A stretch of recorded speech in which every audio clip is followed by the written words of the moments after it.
Hi, it's me, Sarah. I'm going to be talking about some of my favorite lip colors this season, and for the summer, really, because I have a feeling I'll be wearing these colors throughout the warm weather months.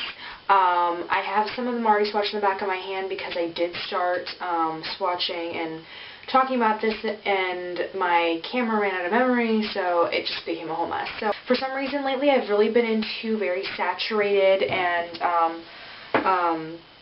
pigmented lip colors. I'm actually wearing one right now, and I'll identify which color I'm wearing on my lips right now.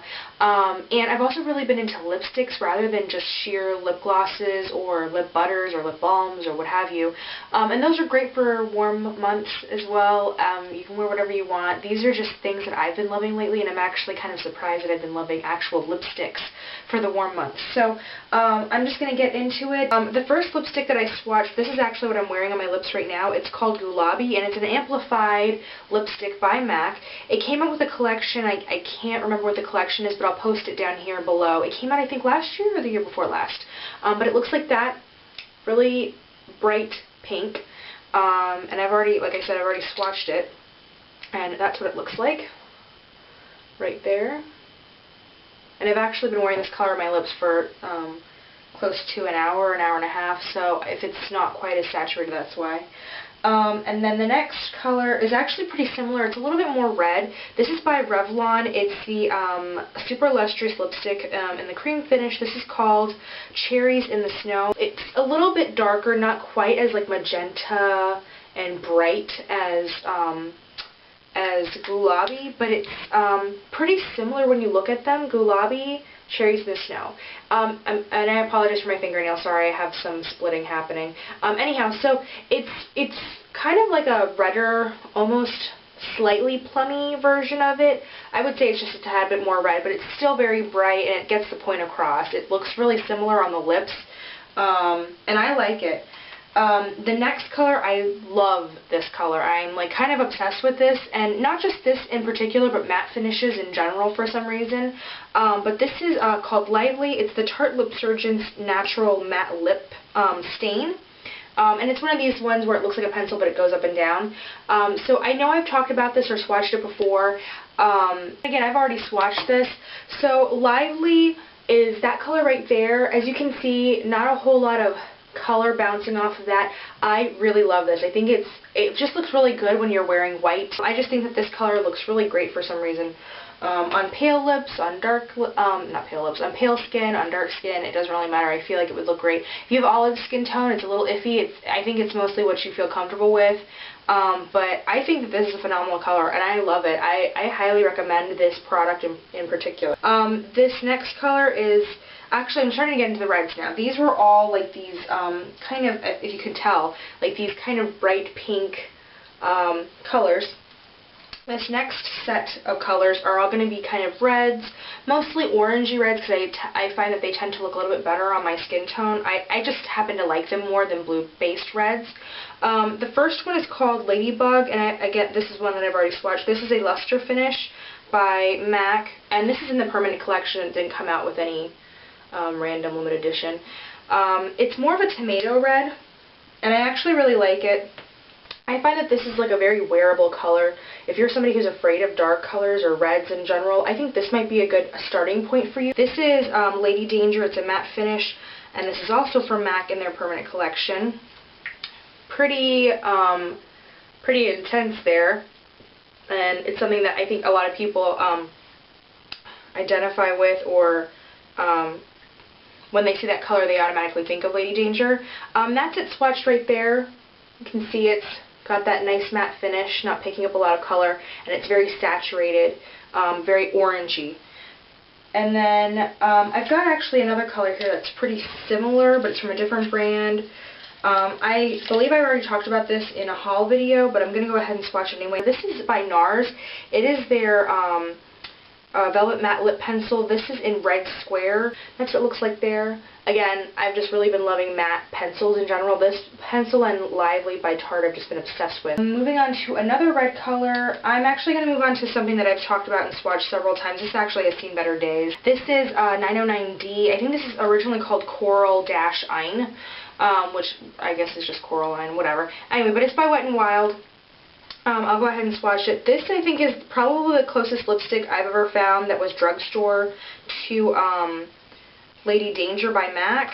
And it's super affordable. It's just in their little, I think it's the Mega Last collection. I believe so. It's the one in the tube that looks like this. But I went ahead and I swatched it. Pretty similar to Lady Danger for a drugstore lipstick. This also is like a matte finish. It is very drying, so if you're not into that, be forewarned. However, people who are interested in matte lipsticks, typically you all know what matte lipsticks have a reputation for being. This next one, actually, I got on, I don't want to say on a whim, but this is something that I purchased on clearance from Target. This is by Jemma Kid, and I was really surprised to see the Jemma Kid products.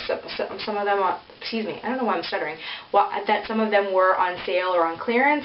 Especially these, because they weren't damaged in any way, so I guess they were just getting rid of them from the collection and they were bringing in new colors. I'm not really sure. But this one in particular is called Iconic. It's number 8. And I love the packaging. I just think it's very substantial and it just looks really sleek and modern. And I love the way the lipstick looks coming out of the tube. I feel like this is one of those lipsticks that don't get ugly when I use it. And that probably sounds really weird, but I really do like this color. I've worn this quite a bit, actually. And I will say that I think this is more of an orangey lipstick, and it's not quite a matte finish. It's not like a luster or anything like that. I feel like this is more of just like a regular sheen kind of cream lipstick, and that's it right there. That's Iconic. I do really like it. I feel like it looks really good on my lips. I feel like it makes my lips pop, and they look a little bit more full when I wear this color in particular.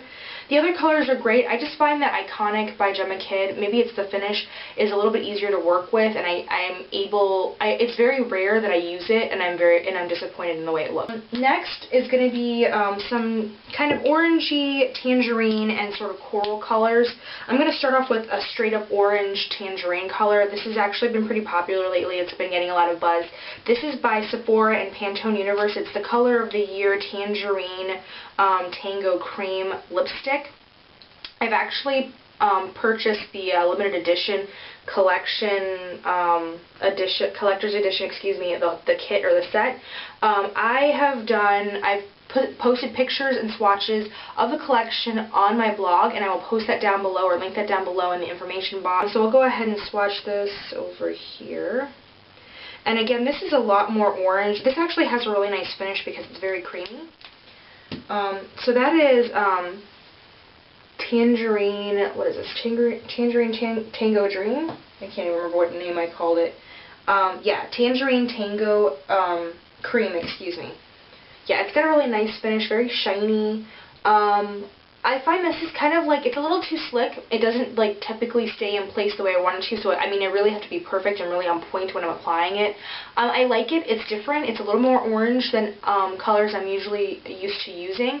However, I like that it's not too red based and that it is more of an orange. I just think it's different. It's interesting, and I like that a lot.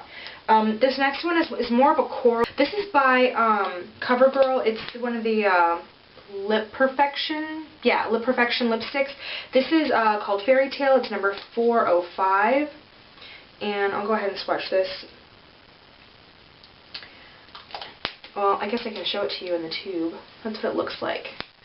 Really kind of like, it looks really pretty in the tube actually. I really love this, and this isn't one of the ones that has shimmer in it. It's really hard to tell which one is which of these have shimmer or frosty finishes or anything like that, because you really only get to see the bottom. Anyhow, so that is Fairytale right there. I was really surprised when I got this because it wasn't what I thought it was going to be when I opened the tube, but I ended up really, really loving it. So it's kind of a nice surprise. I would say this is pretty. I don't think that it's at all a dupe of any of the Iris Apfel lipsticks. However, I feel like it's on the same current or theme. This next one is also by CoverGirl, excuse me. It's from the Lip Perfection collection as well, and this is called Rapture. This one I like, but I like it because it's more of a creamsicle well, maybe not quite creamsicle. It's a little bit more creamsicle-y than all the other colors. And it's got a little bit of a frosty sheen to it, which I don't like. I actually really hate the frosty sheen on it. However, I'm willing to deal with it because I feel like it gives my lips more of like a full kind of like juiced up look. I don't typically like frosty sheens. This one isn't too frosty though, it's workable. And this is by Wet n Wild as well. This is also from their Lasting Finish collection, and this is number 903C. This might be the most nude, maybe kind of nude, I don't know about, it's not quite nude, kind of nudie peach color. Actually, that's really heavily, oh man, I just got that all over my finger. Darn you, Ladybug. Anyway, that's it right there. Hopefully you can see that. And it's kind of like, it's more of like a flesh tone. It's like a nude without being too nude. Like, I wear it on my lips and it is very pale, but I feel like there's something about it that's very brightening and kind of vintage and retro a la the 60s and 70s, as opposed to like just wearing a straight up nude lipstick where it completely blocks out your lips altogether. So maybe I'll do a tutorial inspired by the lipsticks. I don't know. And maybe I'll mix and match some of the lipsticks and give you ideas and options and stuff like that. So if that's something you want to see, go ahead and thumbs up or let me know and comment down below so I have an idea of what you guys want to see next. But I'm actually going to get cleaned up and I'm going to go to sleep because I'm really tired. So thanks for watching. If you like this video, remember to thumbs up. If you like my videos and you'd like to see more and you're not a subscriber, please do subscribe. And if you have any comments, questions, concerns, whatever, if you just want to say hi, any feedback, even if it's negative, yeah, even if it's negative, I greatly appreciate it. Please go ahead and post that down below and I will either get back to you or ignore you, or I would never ignore you, but you know what I mean. Anyhow, so have a good night, guys. Thanks for watching. Bye.